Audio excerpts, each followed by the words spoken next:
أعوذ بالله من الشيطان الرجيم. بسم الله الرحمن الرحيم. والذين يرمون أزواجهم ولم يكن لهم شهداء إلا أنفسهم فشهادة أحدهم 4 شهادات بالله إنه لمن الصادقين.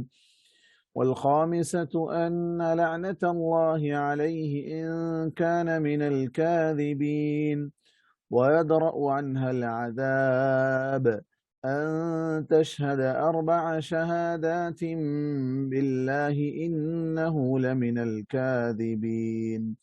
والخامسة أن غضب الله عليها إن كان من الصادقين ولولا فضل الله عليكم ورحمته وأن الله تواب حکیم۔ سورہ نور کی آیتوں کی بھی تلاوت کی گئی۔ آیت نمبر 6 سے آیت نمبر 10 تک 5 آیتوں کی تلاوت کی گئی۔ اس سے قبل کی 5 آیتوں میں سورہ نور کے جو ابتدائی آیتیں ہیں جس میں زنا کی قباحت اور اس کی حد جو اسلام نے مقرر کی ہے، اور پھر اس کے بعد اگر کوئی تہمت لگائے، غلط الزام لگائے تو پھر ایسوں کی کیا حد ہے اور سزا ہے، اس پر بھی گفتگو ہو چکی تھی۔ اب آج ایک نیا مسئلہ ہے۔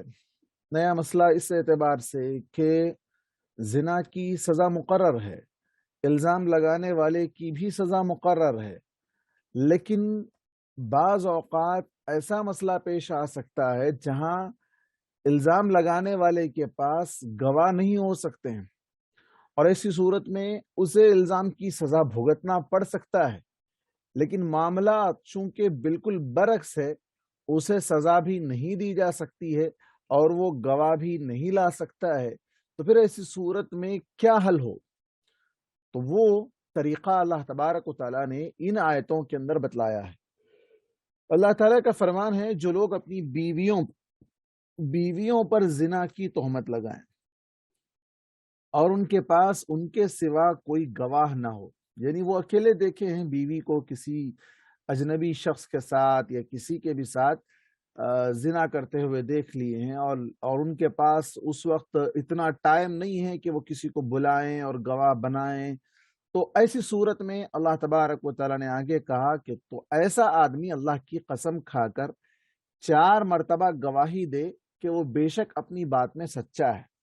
4 مرتبہ اللہ کی قسم کھائے گا اور قسم کھا کر وہ یہ کہے گا کہ میں نے جو بھی دیکھا ہے، میں اپنے دیکھنے میں اور اپنی بات میں سچا ہوں، میں جو الزام لگا رہا ہوں یہ الزام نہیں بلکہ حقیقت ہے۔ اور 5ویں مرتبہ قسم کھاتے ہوئے یہ کہے گا کہ اگر وہ جھوٹا ہے تو اس پر اللہ کی لعنت ہو۔ 4 مرتبہ قسم کھا کر اپنی بیوی کے بارے میں یہ کہے گا کہ بیوی دوسرے کے ساتھ تھی اور میں اس بات میں سچا ہوں، اور 5ویں مرتبہ قسم کھا کر یہ کہے گا کہ اگر میں جھوٹا ہوا تو مجھ پر اللہ کی لعنت ہو، اور بیوی سے یہ بات عذاب کو ٹال دے گی کہ وہ اللہ کی قسم کھا کر 4 مرتبہ گواہی دے کہ اس کا شوہر بے شک جھوٹا ہے۔ اب بیوی پر جب الزام لگا تو حد بیوی پر نافذ ہوگی، زنا کی حد نافذ ہوگی، چونکہ وہ شادی شدہ ہے تو پھر اسے پتھروں سے مار مار کر اسلامی حد کے مطابق اسے قتل کرنا ہوگا۔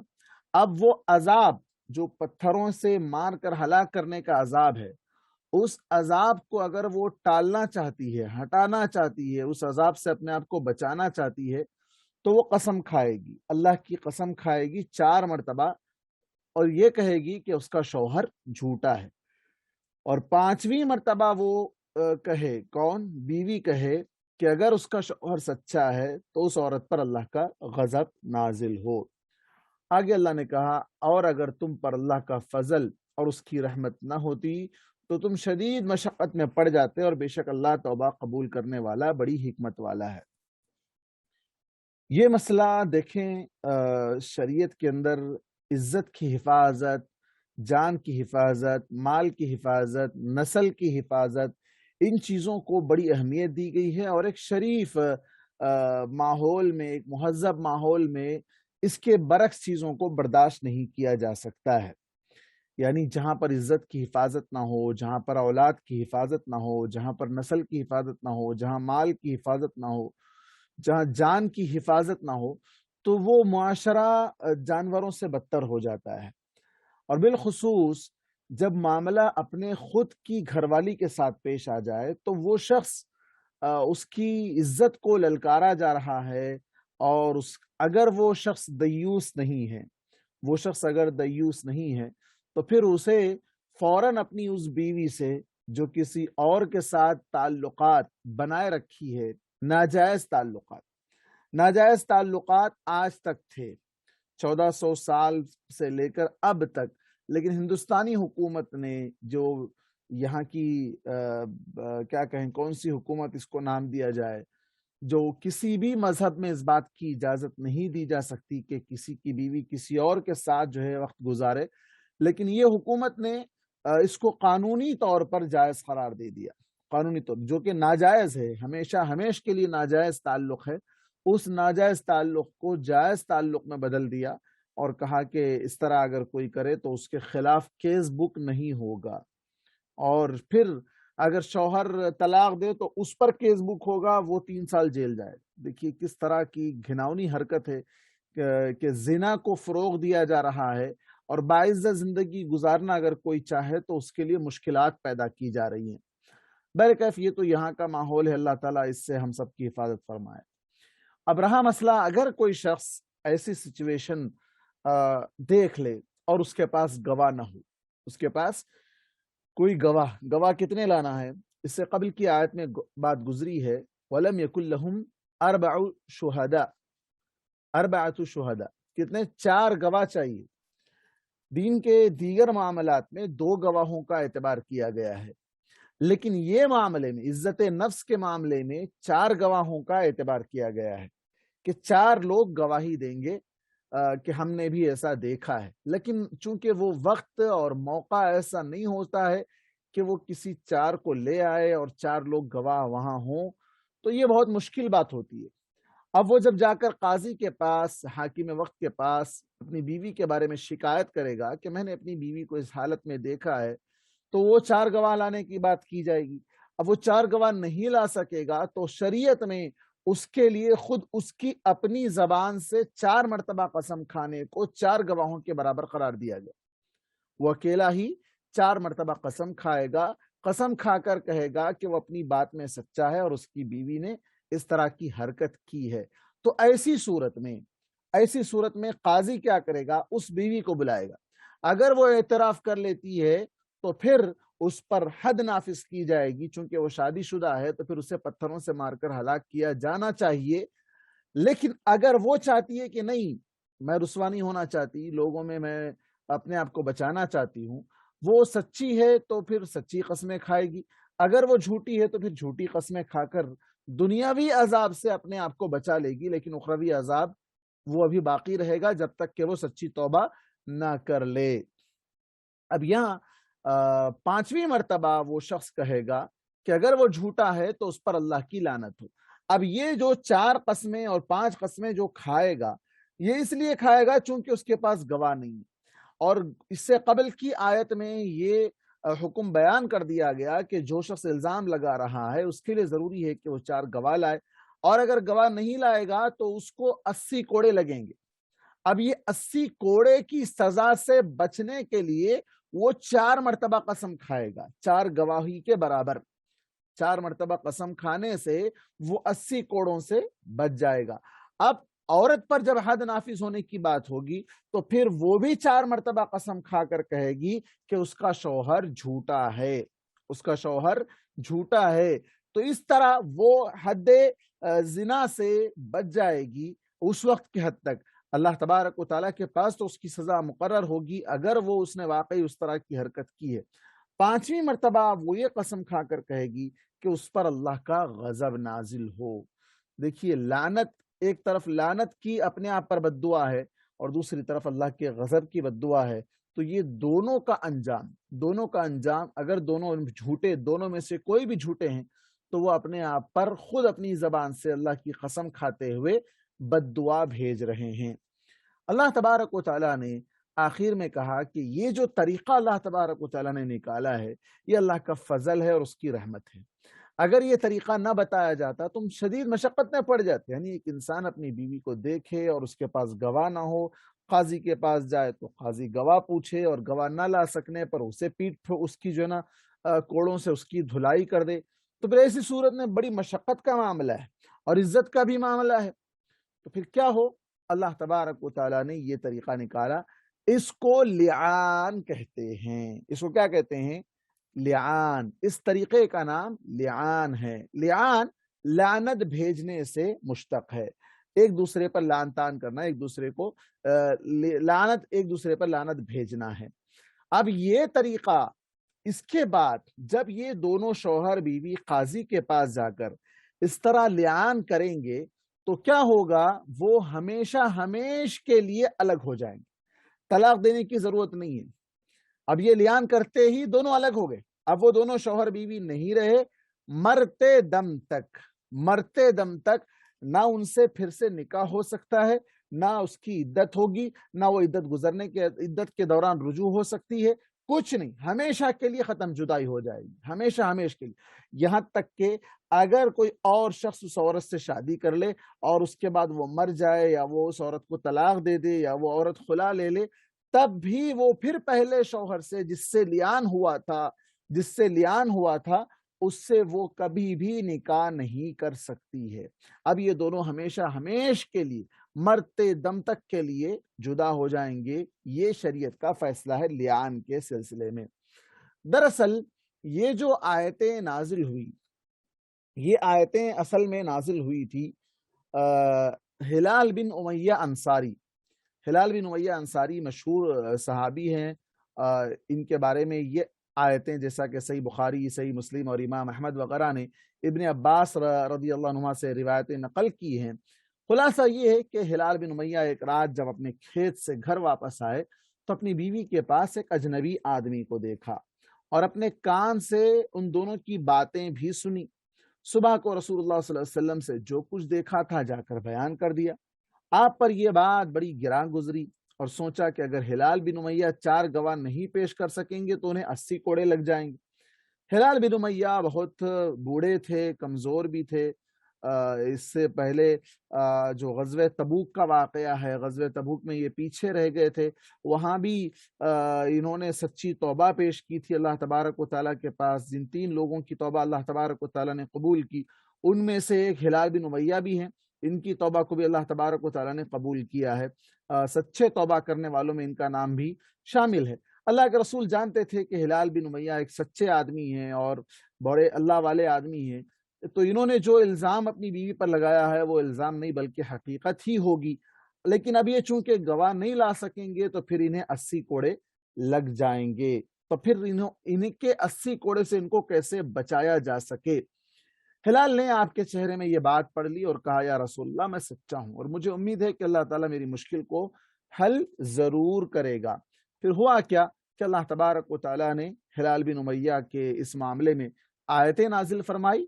آیتوں میں اللہ تبارک و تعالیٰ نے لعان کا طریقہ جو بھی اوپر بتلایا گیا کہ 4 مرتبہ شوہر قسم کھائے گا اور 5ویں مرتبہ اپنے آپ پر قسم کھا کر وہ لعنت کا حقدار بنائے گا، اور پھر اگر بیوی چاہتی ہے کہ اس پر اللہ کا عذاب نازل نہ ہو، حد نافذ نہ ہو، تو پھر وہ 4 مرتبہ قسم کھا کر شوہر پر الزام لگائے گی کہ شوہر جھوٹا ہے، اور 5ویں مرتبہ یہ قسم کھائے گی کہ وہ اس کا شوہر اگر سچا ہے تو بیوی پر اللہ کا غضب نازل ہو۔ یہ لعان کا طریقہ ہے۔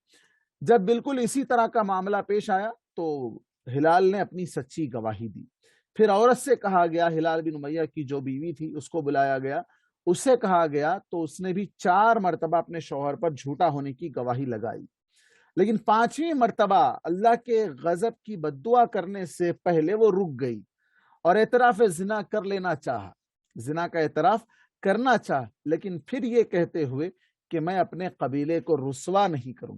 اس وقت قبیلے کی بڑی اہمیت ہوا کرتی تھی، خاندان، قبیلہ، کیسے خاندان کو رسوا کیا جائے، کیسے قبیلے کو رسوا کیا جائے، پورا قبیلہ رسوا ہو جائے گا۔ تو خاندان اور قبیلے کی عزت بچانے کی خاطر اس نے جھوٹی قسم کھائی اور یہ کہہ کر کہ میرا شوہر اگر سچا ہے تو مجھ پر اللہ کا غضب نازل ہو۔ اس کے بعد دونوں کو الگ کر دیا گیا، لیکن بعد میں جو بچہ پیدا ہوا تھا وہ بالکل ویسا ہی تھا جیسا اللہ کے رسول صلی اللہ علیہ وسلم نے کہا تھا. اس کے اوصاف بتلائے تھے کہ بچہ ایسا ایسا ہوگا اور وہ ہلال بن امیہ کا نہیں ہوگا، اسی کھیت میں کام کرنے والے بکری چرانے والے کا بچہ ہوگا.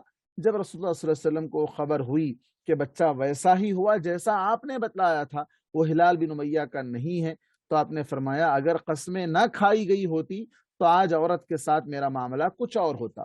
یعنی اس کا مطلب یہ تھا کہ اس نے چونکہ قسم کھا لی ہے، اگرچہ کہ وہ جھوٹی قسم کھائی ہے، اللہ کے نبی کو بھی پتا تھا وہ جھوٹی قسم کھا رہی ہے، لیکن آپ صلی اللہ علیہ وسلم نے اس کی زبان کا اعتبار کیا. اب قسم کا معاملہ اس کا اللہ کے حوالے ہے، اب اس پر حد نافذ نہیں کی جا سکتی چونکہ وہ قسم کھا چکی ہے. بچہ ہونے کے باوجود، بچہ اس زنا کار بدکار آدمی کے مشابہ ہونے کے باوجود بھی آپ نے اس عورت پر حد نافذ نہیں کی. آپ نے کہا کہ اس نے چونکہ قسم کھا لی ہے، اب اس کے قسم کا معاملہ اللہ کے حوالے ہے.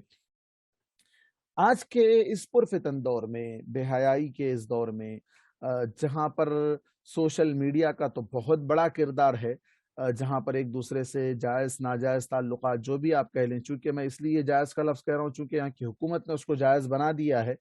اب وہ چاہے جائز ہو یا ناجائز ہو، وہ تو ہمیشہ اسلام کی نظر میں تو وہ ناجائز بلکہ حرام رشتہ ہے. محرم رشتے، غیر محرم رشتوں کی جو تفریق اسلام نے سکھائی ہے، جس کے ذریعے سے عزتوں کی، جانوں کی، مال کی، نسل کی حفاظت کی جا سکتی ہے، لیکن لوگوں نے اسلام کے احکامات کو اٹھا کر لپیٹ کر رکھ دیا. تو پھر ایسی حکومتیں ان پر مسلط ہوئی کہ وہ حکومتیں ان پر غیر شرعی طریقے سے بعض چیزوں کو جائز، جائز چیزوں کو ناجائز بنا رہی ہیں. اور طلاق کے معاملے بھی اگر ہو جائیں تو پھر اس پر 3 سال کی سزا، یا اس طرح کے جتنے بھی جو بھی واقعات آپ سب جانتے ہیں، ہندوستان میں رہتے ہیں، ہندوستان کی ساری خبریں آپ کو معلوم ہیں. لیکن سوال یہ پیدا ہوتا ہے کہ یہ واقعات کیوں پیش آتے ہیں؟ یہ واقعات کیوں پیش آتے ہیں؟ اس کے کئی ایک وجوہات ہیں. جیسے ایک تو مسئلہ ہے فون کا، سب سے بڑا مسئلہ ہے. دوسرا مسئلہ ہے کہ شوہر جب گھر پہ نہیں ہوتے ہیں، کام کے لیے باہر جاتے ہیں، آفس جاتے ہیں، یا بزنس کے لیے دکان جاتے ہیں، تو ایسے اوقات میں اس کی عورت کا دوسروں کے ساتھ بات چیت کرنا، پڑوسیوں کے ساتھ یا ترکاری بیچنے والے کے ساتھ، یا اس طرح کے بہت سے لوگ ہیں جو چور قسم کے لوگ ہیں، بدنیت قسم کے لوگ ہیں جو اس طرح کی حرکت کرتے ہیں. اور اس کا ایک بہت بڑا کردار سیریلز کا بھی ہے، جہاں پر سیریلز میں اس طرح کے افیئرز کو اچھا بنا کر دکھایا جاتا ہے، اور اس کے مقابلے میں شوہر کی باتیں، شوہر کے ساتھ تعلقات، شوہر کے ساتھ نبھنا، ان تمام چیزوں کو ایک بہت ہی بڑا پہاڑ، ایک بہت بڑی مشکل، ایک بہت بڑی مصیبت بنا کر پیش کیا جاتا ہے. تو عورتیں بھی اپنی شوہر سے نفرت کرنے لگتی ہیں. شوہر کے مقابلے میں ایک گئے گزرے گھٹیا قسم کے آدمی کے ساتھ اس کے تعلقات قائم ہو جاتے ہیں. اور پھر معاملات جو ہوتے ہیں سیریلز میں، جو لوگ دیکھتے ہیں وہ سب اچھی طرح جانتے ہیں کہ کس طریقے سے معاشرے کو بگاڑنے میں سیریلز کا کردار آج ادا کیا جا رہا ہے. تو ایسے میں ضروری ہے کہ گھروں کو اسلامی بنایا جائے. اسلامی کس طرح بنایا جائے کہ گھروں کے اندر اس طرح کے بے حیا سیریلز کو دیکھنے پر پابندی لگائی جائے. اور پہلی بات تو یہ ہے کہ ٹی وی کا صحیح استعمال اگر ممکن ہو تو کیا جائے، ورنہ پھر ٹی وی کو ہی گھر سے نکال دیا جائے. سب سے بہتر یہی ہے، نہ رہے بانس نہ بجے بانسری. پھر اس کے بعد دوسرا مسئلہ ہے کہ رشتہ دار کون آتے ہیں کون جاتے ہیں. جیسے کہ اللہ کے رسول صلی اللہ علیہ وسلم نے شوہر کے جو حقوق بیوی پر بتلا ہے، ان میں سے ایک چیز یہ بھی ہے کہ شوہر جس کو ناپسند کرے، چاہے وہ رشتہ دار ہو، عورت کا رشتہ دار ہی کیوں نہ ہو، اس کو اپنے گھر میں آنے کی اجازت نہ دے. شوہر اگر کسی اپنے ہی سسرالی رشتہ دار آدمی سے اگر کسی سے جو ہے اس کو نفرت ہے، وہ نہیں چاہتا کہ وہ اس کے گھر آئے، تو پھر ایسی صورت میں اس کو آنے نہ دیا جائے. جب وہ اپنے رشتہ دار کو گھر آنے سے روک سکتی ہے تو پھر ہر ایرے غیرے کو یا کوئی بھی کام والے کو یا کسی بھی بہانے سے گھر میں آنے والے کو بھی اسے روکنا چاہیے. بلکہ یہاں مرد کا بھی ایک اہم کردار ہونا چاہیے کہ ایسے موقع پر گھر میں کوئی کام ہو تو تنہا عورت کو رکھ کر کسی کام والے کو گھر نہ بھیجا جائے، چاہے وہ ڈیلیوری بوائے ہو یا کوئی بھی. اس طرح کی جتنی بھی حرکتیں آج ہو رہی ہیں، یہ ساری چیزیں ڈھکی چھپی نہیں ہیں. معاشرے کے اندر یہ سب چیزیں آج بتانے سے ہم کو اگرچہ کہ شرم آتی ہے، لیکن حقیقت بالکل اس کے حقیقت ہے جو ہے وہ تو ہے لوگوں کے سامنے. لوگ بعض سہ لیتے ہیں، بعض جو ہے شرم کے مارے، عزت کے مارے ایسے ہی زندگی گزار لیتے ہیں. حالانکہ یہ ساری چیزوں میں مسلمانوں کو چاہیے کہ شرعی زندگی گزاریں، اسلامی زندگی گزاریں، پردے کی زندگی گزاریں. اس میں عزت کی حفاظت ہے، نسل کی حفاظت ہے، باعزت زندگی ہے، اجر ہے، ثواب ہے، اور گناہوں سے محفوظ رہنے کی بہترین تدابیر ہے، اور عذاب سے اپنے آپ کو بچانے کی یہ تدبیر ہے. تو ان تمام چیزوں ہی میں دنیا اور آخرت کی کامیابی ہے. اس سے ہٹ کر اگر آوارگی، بے حیائی اور بے پردگی کا ماحول، اور بالخصوص میں نے دیکھا کہ جو دیہات ہیں، گاؤں، جہاں پر گاؤں میں لوگ رہتے ہیں، وہاں پر آپس میں ایک دوسرے سے پردہ وغیرہ نام کی کوئی چیز نہیں ہوتی ہے. کوئی بھی کسی کے بھی گھر میں آتا ہے، چلا جاتا ہے، پڑوسی آتا ہے، ادھر والا آتا ہے، ادھر والا آتا ہے، یہ اس کے گھر جاتی ہے، اس کے گھر جاتی، یعنی گویا کہ سارا گاؤں ایک گھر کے مانند رہتا ہے. اس کو لوگ ایک پازیٹیو پوائنٹ میں یہ لیتے ہیں کہ دیکھو کتنی محبت ہے آپس میں ایک دوسرے سے، کہ گاؤں والے اس طرح گھل مل کر رہتے ہیں. لیکن شریعت کی جو حدیں ہیں، ان حدوں کو پھلاند کر ان حدوں کو توڑ کر اس طرح کی حرکت، یہ محبت نہیں ہے، بلکہ حقیقت میں یہ بہت بڑا تباہی کا پیش خیمہ ہے. آپ دیکھیں گے بعض گاؤں کا میں نے تجزیہ کیا ہے جہاں پر اس طرح کی حرکتیں ہیں، شاید ہی کوئی گھر بچا ہوا ہو اس طرح کی بدکاریوں سے، شاید ہی کوئی گھر بچا ہوا ہو. تو یہ کیوں ہے؟ اس لیے کہ وہاں پر ان چیزوں کو معیوب نہیں سمجھا جاتا، اس طرح کے آنے جانے کو برا نہیں سمجھا جاتا. کوئی بھی کسی کے بھی گھر چلا جائے، کوئی بھی کہیں بھی کسی سے ملنے چلے جائے، کسی کے گھر میں جا کے کھانا کھا لے، کسی کے گھر میں جا کے گھنٹوں گپ شپ کے لیے ٹائم لگا دے. اور اسی طرح جو باڑے کے گھر ہوتے ہیں، جہاں پر کرائے سے ایک ساتھ لوگ رہتے ہیں، وہاں پر بھی اس طرح کی بہت مصیبتیں پیش آتی ہیں. تو اس لیے انسان کو چاہیے کہ جتنا وہ اپنے جان کی حفاظت کرنا چاہتا ہے، اس سے کہیں زیادہ اپنی عزت کی حفاظت پر زور دے. کیوں؟ اس لیے کہ عزت ایک بار چلی جائے تو پھر واپس نہیں آ سکتی ہے، اور پھر اس دنیا کے اندر جو عذاب نہیں ہوگا، لیکن آخرت کا عذاب تو ہے، یقینی ہے. یہاں ایک اور مسئلہ یہ بھی ہے کہ لیان کیا صرف شوہر کرے گا؟ بیوی بھی کر سکتی ہے. یعنی اگر کوئی عورت اپنے شوہر کو کسی اور عورت کے ساتھ دیکھ لے تو کیا وہ عورت بھی لیان کر سکتی ہے؟ لیان نہیں کرے گی، بلکہ وہ خلا لے گی. وہ کیا کرے گی؟ خلا لے گی، اس لیے کہ وہ اس کا اپنا معاملہ ہے. وہ شوہر کو اللہ تبارک و تعالیٰ نے شرعی طور پر 4 شادیوں کا حکم تو دیا ہے. اگر وہ حلال طریقے سے زندگی نہیں گزار رہا ہے، حرام کاریوں میں اپنی زندگی لگا رہا ہے، تو وہ عورت یہ دیکھے گی کہ کل کے دن میری اولاد کو تانا دیا جائے گا، مجھے تانا دیا جائے گا، تو اس سے بہتر ہے کہ میں اس سے رشتہ ہی ختم کر لوں. وہ خلا لے کر الگ ہو سکتی ہے، خلا لے کر الگ ہو سکتی ہے.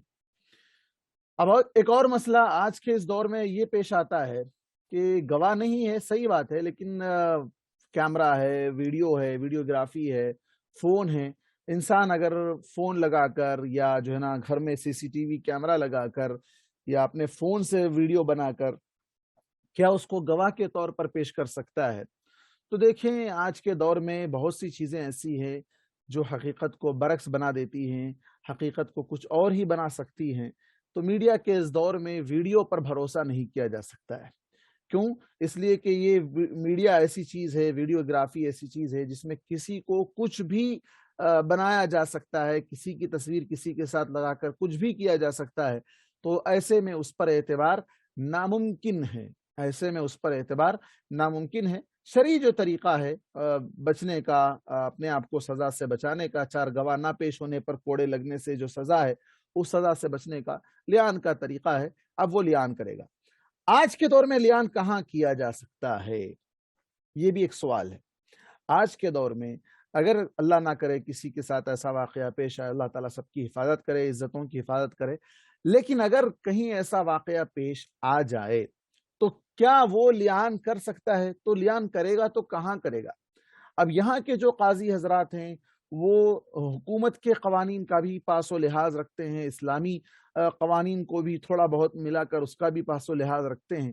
لیکن لیان کا یہ جو طریقہ ہے، اس لیان کے طریقے پر شاید ہی بہت کم، لاکھوں میں ایک، کروڑوں میں ایک ایسا واقعہ اگر پیش آ جائے تو شاید ہی اس طرح کی مطلب فیصلہ سازی یا ایک اس طرح کا فیصلہ وہاں سے صادر ہو، بہت ناممکن ہے۔ لیکن ہونا یہ چاہیے کہ وہ اس عورت سے کہہ دے کہ بھائی تم اپنا خلا لے کر الگ ہو سکتی ہو، جب تمہیں دوسروں کے ساتھ ہی زندگی گزارنا اچھا لگتا ہے تو پھر میری زندگی کو جہنم نہ بنایا کرو، یا میرے بچوں کے ساتھ میرے ساتھ اس طرح کا کھلواڑ مناسب نہیں ہے، تم اپنا راستہ الگ دیکھ لے سکتی ہو۔ وہ اس کو خلا کا اختیار دے دے۔ اگر وہ طلاق دینے کی بات کرے گا تو پھر وہ 3 سال جیل جائے گا، تو خلا کا اختیار دے دے، عورت خلا لے کر وہ خود اپنی زندگی آزادانہ طور پر جیسے گزارنا چاہے وہ گزار سکتی ہے، وہ اس کا اپنا حق ہے۔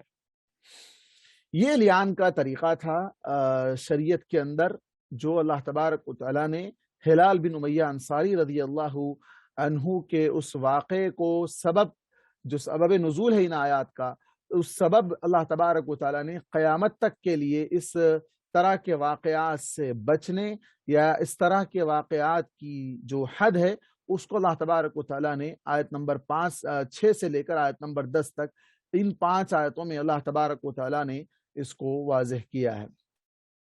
اس کے بعد جو مسئلہ آتا ہے وہ بہت ہی اہم مسئلہ ہے۔ اس کے بعد کا جو مسئلہ ہے وہ مسئلہ ہے واقع افک۔ افک عربی زبان میں جھوٹ کو کہتے ہیں، جھوٹ کو کہا جاتا ہے۔ یہ دراصل واقعہ غزوہ تبوک کا ہے۔ اللہ کے رسول صلی اللہ علیہ وسلم جب غزوہ بنی المصطلق کا ہے، عفواً غزوہ تبوک نہیں، غزوہ بنی المصطلق کا یہ واقعہ ہے۔ اس وقت جب اللہ کے رسول صلی اللہ علیہ وسلم غزوہ بنی المصطلق میں حضرت عائشہ رضی اللہ عنہا کو ساتھ لے گئے تھے، واپسی میں ان کا ہار گلے کا جو ہے وہ کہیں گم ہو گیا، بلکہ اسی اونٹ کے نیچے تھا، اس سواری کے نیچے تھا جس کے اوپر وہ آئی تھی، لیکن وہ ڈھونڈنے کے لیے نکل گئی، اور جب واپس آئی تو دیکھتی ہیں کہ وہاں ہار نہیں تھا، بلکہ جو ان کے سواری تھی اسی کے نیچے وہ موجود تھا۔ اللہ کے نبی صلی اللہ علیہ وسلم کو پتہ بھی نہیں چلا، اب غیب نہیں جانتے تھے۔ اس حودج میں جس میں حضرت عائشہ بیٹھا کرتی تھی، لوگوں نے اٹھا کر رکھ دیا، چونکہ حضرت عائشہ ہلکی پھلکی تھی، پتہ بھی نہیں چلا کہ وہ اس کے اندر ہے یا نہیں ہے۔ بہرکیف وہ وہاں سے نکل کر جب بعد میں واپس تاخیر سے اپنے قافلے کے پاس پہنچتی ہیں تو منافقوں کا جو سردار ہے عبداللہ بن ابی بن سلول، اس شخص نے اماں عائشہ رضی اللہ عنہا پر تہمت لگا ڈالی، جو کہ گھناؤنی حرکت تھی۔ اللہ کے نبی صلی اللہ علیہ وسلم کی امہات المومنین میں اس طرح کا واقعہ یہ بالکل ناقابل یقین، ناقابل برداشت تھا۔ تو ایسے تہمت والے واقعے پر اللہ کے نبی صلی اللہ علیہ وسلم کے ساتھ بہت تکلیف کا معاملہ گزرا۔ 1 مہینے تک یہ آیتیں نازل نہیں ہوئی، 1 مہینے تک لوگ کانا پھوسی کر رہے ہیں، حضرت عائشہ رضی اللہ عنہ کے بارے میں تہمتیں، اس کے اوپر مرچ مسالہ لگایا جا رہا ہے، مختلف طرح کی باتیں ہو رہی ہے اماں عائشہ رضی اللہ عنہ پر۔ اور حضرت عائشہ رضی اللہ عنہ اتنی بھولی بھالی تھیں کہ ان کو پتہ بھی نہیں چلا کہ کیا ہو رہا ہے، لوگ کیا کہہ رہے ہیں، ان کو اس کا اندازہ بھی نہیں ہے۔ ان کے پاس جو کام والی تھی اس نے آ کر کہا کہ تمہارے بارے میں اس طرح کی باتیں ہو رہی ہیں۔ پھر وہ اللہ کے نبی صلی اللہ علیہ وسلم سے بات کرتی ہیں، اللہ کے نبی پوچھتے ہیں۔ بہرحال ایک تفصیلی واقعہ ہے، انشاءاللہ ہم اس کو آئندہ درس میں پڑھیں گے، کیونکہ یہ ایک رکوع بلکہ 2 رکوع پر مشتمل یہ پورا واقعہ ہے، تو اس کو آج نہیں شروع کریں گے۔ خلاصہ یہی ہے کہ اماں عائشہ رضی اللہ عنہا پر یہ بہت بڑا گھناؤنا الزام لگا تھا، اور الزام لگانے والوں نے کوئی گواہ بھی پیش نہیں کیے تھے، لیکن اللہ کے نبی صلی اللہ علیہ وسلم نے اللہ کے حکم کے مطابق انہیں دنیا میں سزا نہیں دی، چونکہ ہاں سزا ان لوگوں کو دی گئی، 3 مسلمان مومنین کو سزا دی گئی جو اس طرح کے تہمت لگانے والوں کی باتوں میں آ کر ان کا ساتھ دینے لگے تھے۔ حضرت حسان بن ثابت جو بہت بڑے شاعر تھے ان پر، اور اسی طرح حضرت ابوبکر صدیق کے ایک بھتیجے یا رشتے کے کوئی ایک صحابی تھے ان پر، اور ایک اور عورت ہیں ان پر، اس طرح کی جو ہے نا سزا جو ہے آگے آئے گا، ان کے نام وغیرہ آئیں گے، تو ان لوگوں پر سزا 80 کوڑے ان لوگوں کو لگائے گئے جنہوں نے اعتراف کر لیا تھا کہ ہم الزام لگانے والوں کا ساتھ دے رہے تھے۔ جو الزام لگانے والے تھے وہ جو جھوٹے تھے، اور اللہ کے نبی صلی اللہ علیہ وسلم نے، اللہ تبارک و تعالیٰ نے ان کے لیے بڑے عذاب کی دھمکی دی۔ اللہ نے کہا لہو عذاب عظیم، بہت بڑا عذاب ان لوگوں کے لیے اللہ نے تیار کر رکھا ہے۔ اور وہ عبداللہ بن ابی بن سلول اور اس کی جو جماعت تھی، منافقوں کی جو جماعت تھی، ان کے لیے اللہ تبارک و تعالیٰ نے عذاب کا وعدہ کر دیا، اور وہ عذاب انہیں خبر میں اور آخرت میں انہیں مل کر ہی رہنے والا ہے۔